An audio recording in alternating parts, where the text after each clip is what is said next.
ভূত নিয়ে যত ভাবনা তার চেয়ে ঢের বেশি ভাবনা ভূতের ভয় নিয়ে। অর্থাৎ ভূত থাক বা না থাক সে তর্কে যাচ্ছি না, ভয় একটা মনের মধ্যে আছেই। আরে ভূতই যদি না থাকে তবে ভয় থাকবে কেন বল? বিমল জিজ্ঞাসা করল। কথাটা একটু বোকার মতো হলো না রে? ভূত কোথায়? ভূত তো তুই, আমি, রাম, শ্যাম, যদু, মধু। কিন্তু অন্ধকার রাতে পল্লীগ্রামে শ্মশান প্রান্তে কিংবা পোড়ো বাড়িতে গেলে ভয় করে না? এমন হিম্মতওয়ালা ব্যক্তি বড় একটা নেই। টাকুন এ কথা বলছিল। সেদিন বিমলদের বৈঠকখানায় ভয়ের কথা হচ্ছিল। বিমলের এক পিসেমশাই ভয়ে সেই যে ভিমরি নাকি খেয়ে পড়ে রয়েছেন, ডাক্তার বুদ্ধি এসেও তার ভয় ভাঙাতে পারছিলেন না। শেষে টাকুনদা এসে একটা তুক করতেই তিনি চোখ মেলে চাইলেন। তুক তুক আর কিছু নয় রে, ব্লটিং পেপার পুড়িয়ে তার ধোঁয়া নাকের কাছে ধরা। বৈঠকখানায় আস্তে না আসতে ভয় পাওয়ার গল্প শুরু হয়ে গেল। ভয় নিয়ে গবেষণা। আর ভয়ের মধ্যে সেরা ভয় হচ্ছে ভূতের ভয়। সুতরাং অশরীরী ছায়ামূর্তির শিরশিরে উপস্থিতি। টাকুনদা ভূত বিশ্বাসী ব্যক্তি নন, কিন্তু তবুও ভয় সম্পর্কে তিনি রীতিমতো আস্তিকবাদী। বেশ মুরব্বিয়ানা সুরেই তিনি বললেন, ভূতের পাল্লায় পড়েনি বটে, বরং আমায় দেখে ভূতই পালিয়ে বেড়ায়। কিন্তু ভয়ের খপ্পরে পড়েছি সে যে কি মর্মান্তিক ঘটনা। এটা খুব স্বাভাবিক যে আমরা তাকে কিরকম প্রশ্ন চেপে ধরব। কিন্তু আমরা ভূতে যতটা আগ্রহী ভয়ে ততটা নয়। কারণ ভয়ে কষ্ট কাতরতা আছে, কিন্তু ভূতে থাকে একটা মজা, কল্পনা, কাঁচা ধরনের একটা টাটকা আমেজ। অনিরুদ্ধ না হয়ে টাকুনদা তার ভয়ের খপ্পরে পড়ার গল্পটা বললেন। গোপীগঞ্জের নাম তোরা নিশ্চয়ই শুনেছিস। উত্তরবঙ্গের নকশাল এলাকার মধ্যমণি। সেখানে আমার এক মেজ মামা থাকেন। দার্জিলিংয়ে যাবার পথে বাধ্য হয়ে কদিনের জন্যে গোপীগঞ্জে আমাকে আটকা পড়তে হয়েছিল। দার্জিলিংয়ের পথে তখন ধস নেমেছে, ছোট রেল চলছে না, মোটরেরও পথ বন্ধ। বাধ্য হয়ে গোপীগঞ্জে মেজমামার বাসা খোঁজ করে গিয়ে উঠলাম। আমার মেজমামার নাম রামপতি চৌধুরী। জাঁদরেল জোদ্দার বলে সে অঞ্চলে বেশ দুর্নাম ছিল। গরিব পূজা আর দুস্থ চাষিদের ঠকাতে আমার মামার মতো আর দ্বিতীয় মানুষ ছিল না। কিন্তু মুখে খুব মিষ্টি। মানুষের জন্য কপট দরদে সর্বদাই তিনি কথা সুতো কাটতেন। অসময়ে আমাকে দেখে বলেন, তুই একাই দুঃসময় এলি? এখানে যে বড্ড হাঙ্গামা চলছে, যে রোজ রোজ দুটো করে খুন হচ্ছে। জোরদার জমিদারদের নিবংশ করার জন্য জন্মজিরা প্রতিজ্ঞাবদ্ধ হয়ে মেতে উঠেছে রে। আমি বললাম, তুমিও তো বেশ নামি জোরদার।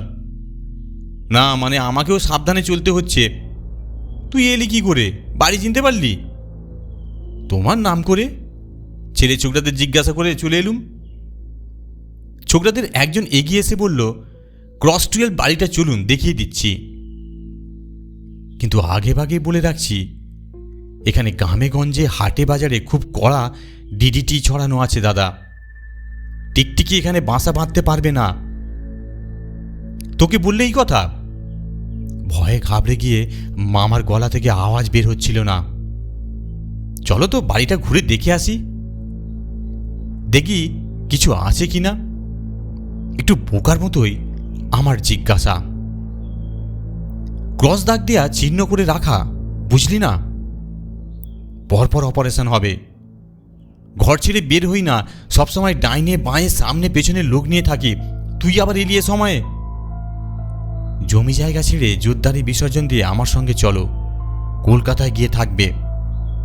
তোমার ভার বহন করার মতো কাঁধ আমাদের বেশ শক্তপোক্তই আছে। মেজমামা সে কথায় কান দিলেন না।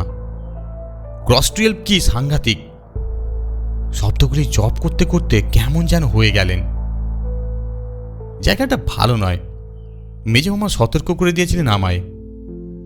আমি এই দুদিন থেকেই তা মালুম পেয়েছি। সময় কাটে না বলে সিকি মাইল দূরে সান্ধ্য মজলিস নামে যে তাসের ক্লাব আছে, অকশন ব্রিজের কাছে, সেখানে তাস খেলতে যাই। সব সন্ত্রাসবাদের খবর শুনতুম সেখানে গিয়ে।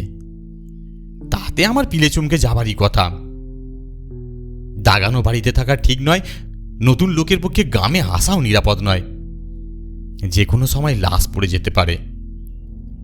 সন্ধে সন্ধে তাদের ক্লাব থেকে দুদিন ফিরে এলুম। বর্ষাকাল, অঞ্চলে বৃষ্টিটা বেশ জেঁকে আসে। পথঘাট নির্জন, মেঘলা আকাশ, সন্ধে হলেই অন্ধকার। লোডশেডিংয়ের রাস্তায় বাতিগুলোর কোনো কাজ নেই। বাতি পোস্টগুলো প্রহসনের সংসেজে দাঁড়িয়ে দাঁড়িয়ে ঝিমোচ্ছে শুধু। প্রাণের ভয়ে মেজ মামা সেদিন দুপুরে ঘরদোর ছেড়ে কোথায় যে গা ঢাকা দিলেন আর বলে গেলেন সাবধানে থাকিস। যেদিনই প্রথম ট্রেন কি মোটর চলবে এখান থেকে চলে যাস, এই মৃত্যুপুরীতে না থাকাই ভালো। আমি চললুম। ভয় না কমলে আর ফিরছি না। কোথায় গা ঢাকা দিয়েছি তা তোকেও বলা যাবে না, তাহলে তোর উপর অত্যাচার করতে পারে হয়তো ওরা যদি জানতে পারে তাহলে জ্যান্ত কবর দেবে। তুই বাচ্চা এখান থেকে সরে পড়িস। দশরথ রইল সকাল থেকে দুপুর অবধি থাকবে, রেঁধে বেড়ে দেবে। বিকেলের আগেই ও নিজের বাড়িতে যাবে। তুই এখান থেকে কিন্তু চলে যাবার সময় ঘরের চাবি ওর হাতে দিয়ে যাস, বুঝলি?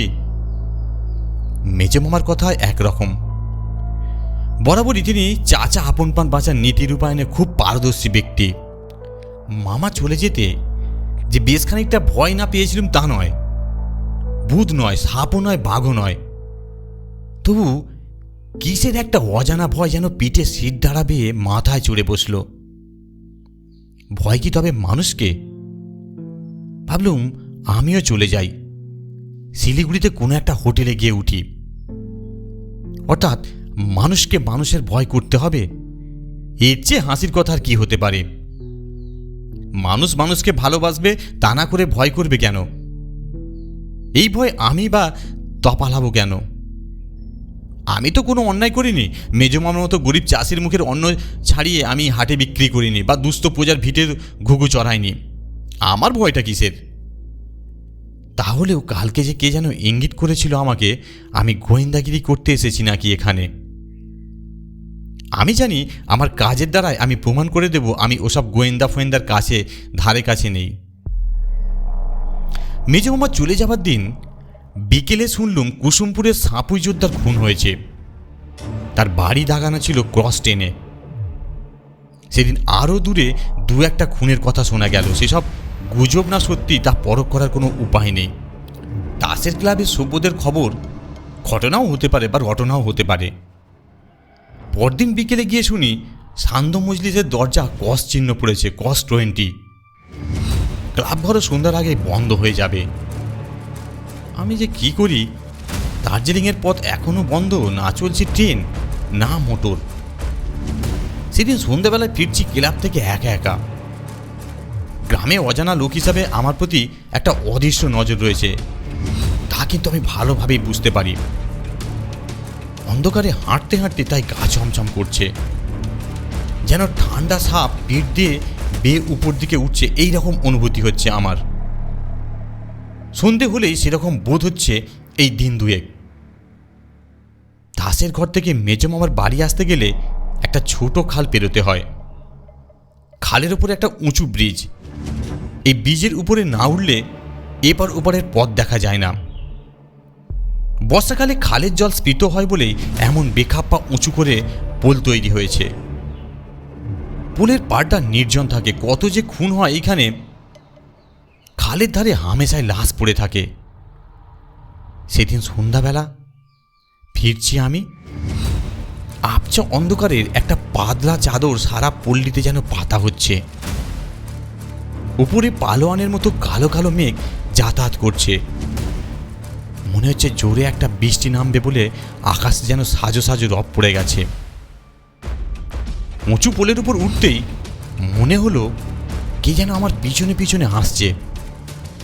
মারবে নাকি আমাকে? মামার বাড়িটা দাগানো হয়েছে ক্রস 12। দাসের ক্লাবও ক্রস 20 বলে চিহ্নিত। ভয়ে আড়ষ্ট হয়ে গেলাম। পা কিন্তু আর সরতে চাইছে না। কার যেন একটা নিঃশ্বাস পড়ার শব্দ শুনতে পাওয়া যাচ্ছে। ধারে কাছে আর কেউ নেই। লোকালয় থেকে জায়গাটা বেশ দূরে। চেঁচালে যে কেউ শুনতে পাবে এমন ভরসাও নেই। নিঘাত খুন হতে চলেছি ভেবেই কেমন যেন ঘাবড়ে গেলাম আমি। গলা বুক শুকিয়ে এলো, প্রতি পদক্ষেপে পায়ের গতি আটকে যেতে লাগলো। আশ্চর্য, পোলটা পার হয়ে পশ্চিমের ঢালুর দিকে আস্তে আস্তে আমিও নামতে লাগলাম, কিন্তু পিছন থেকে আক্রান্ত হলাম না। ভয়ের চোটে আমি একটু জোরে পা চালিয়ে চললাম। একবার পেছন দিকে তাকালুম, সেই আবছা অন্ধকারের মধ্যে কাউকেই দেখতে পেলুম না। সারা শরীরে তখন ভয় যেন আমাকে ঝাপটে ধরেছে। আমি কিছুতেই শান্ত হতে পারছিলাম না। আমি তাড়াতাড়ি বাড়ির দিকে চললাম। চারিদিকে নানা আবছা অন্ধকারের মধ্যে এক পোঁচ কালি মাখানো হয়েছে, আর সন্ধ্যে উতরে গেছে। বৃষ্টি আসবো আসবো এমন মেঘগর্জন শোনা যাচ্ছে। কালো রাত আর ঘুটঘুটে অন্ধকার। ভয়ে আড়ষ্ট হয়ে কোনো রকমে বাড়ির দোরগোড়ায় পৌঁছে হাঁপ ছাড়লাম। চারিদিকে একবার তাকিয়ে দেখি, না সামনে না পেছনে না আশেপাশে কেউ কোথাও নেই। মনে হলো আজকের দিনটা অন্তত বেঁচে গেলাম। দশরথ দুপুর গড়াতে না গড়াতেই খাওয়া দাওয়া সেরে বাসন মেজে চলে যায়। সে মাইল 2 দূরে ভিন গাঁয়ে থাকে, আর আমি ঘরে তালা দিয়ে তাস পেটাতে যাই। বাড়ি ফিরে এসে হাঁপ ছেড়ে হাতড়ে হাতড়ে তালা খুললাম। বিজলি বাতি জ্বলল না, লোডশেডিং চলছে। মোমবাতি জ্বালার জন্যে তাকের দিকে হাত বাড়াতে যাব, এমন সময় কে যেন পেছন থেকে কাঁধে হাত রাখলো। শক্ত হাত। তাকের দিকে আমার কাঁধটা জোর করে ঘুরিয়ে দিলে আমার শরীর তখন হিম অসাড়। ঠিক সেই সময় শুনলাম অস্পষ্ট কণ্ঠ, এ তো রমাপতি নয়। ঠাকুরদা থামলেন। এর চেয়ে প্রত্যক্ষ ভয়ের চেহারা আর কি হতে পারে বলতে পারিস? ধন্যবাদ। গল্পটি শোনার জন্য অসংখ্য ধন্যবাদ। আপনারা সুস্থ থাকুন, ভালো থাকুন এই কামনাই করি।